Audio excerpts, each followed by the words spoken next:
by 5 inches fondant cake. It's a chocolate cake covered with chocolate ganache. Ang color po niya ay light purple. Don't forget to like and subscribe to my YouTube channel.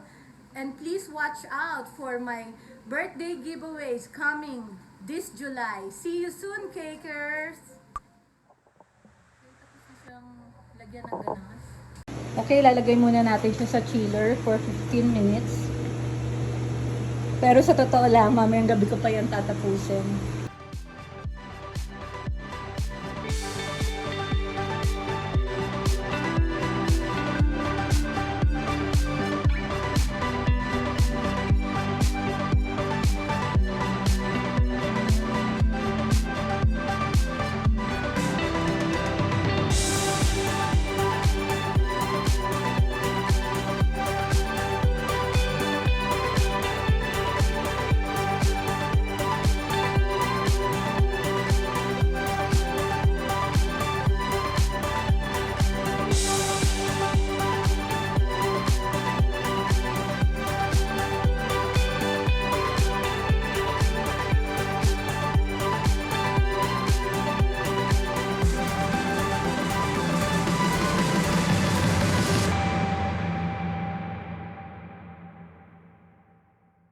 Medyo mahirap siyang ilagay kasi pag medyo may hangin talaga lumilipad. So, kailangan talaga sobrang dahan-dahan. Alam niyo ba, bago ako natuto maglagay nito, medyo ang dami kong nasayang.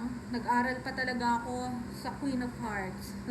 Sila yung nagturo sa akin sa mga, sa buttercream cakes. Kaya kayo, kung gusto nyo mag-aral kayo sa Queen of Hearts at saka kay Buttercream Diva. Magagaling na mga mentor ko yan. Okay. Nilagyan ko na yung harapan. Yung mga duktong. Tapos, lalagyan ko pa rito sa ibabaw, paikot. Tapos siguro dito, mag-mix na lang ako ng edible gold powder. Yung ganito, ilalagay natin sa konting alak or gin like this. Ayan. May dalawang option kayo sa paggawa ng ganitong cake.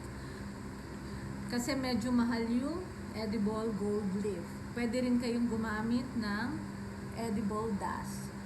I-dilute nyo lang siya sa alcohol na color white.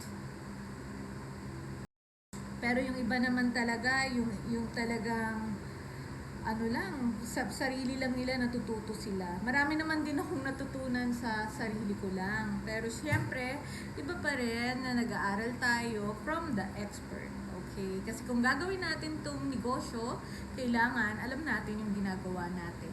Okay, cakers?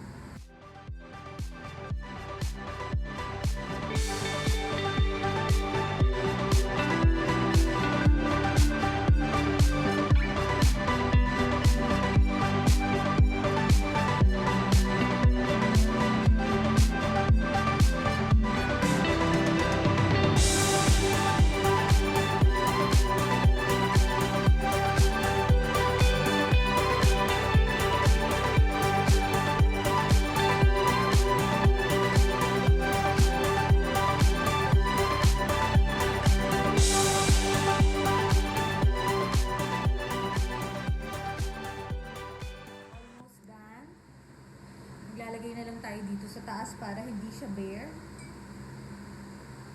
Okay, ang ginagamit natin ay, uulitin ko lang ha, Tylose powder na dinilute sa water para maging edible glue. Okay, ganito ang magiging itsura niya. Okay, after gamitin, tapon na po. Konti-konti lang yung timpla.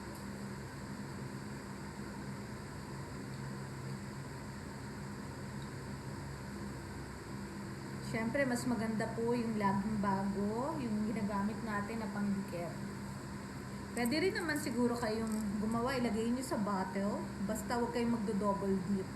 Every time nagagamit kayo, kukuha kayo. Nakakaaliw lang talaga tong cake na to. Para siyang kikay. Elegant, pero kikay. Aliw ako sa kanya. Sana magustuhan ni client. Ayan po, magdadagdag na lang ako dito ng maliliit na silver na beads. All edible.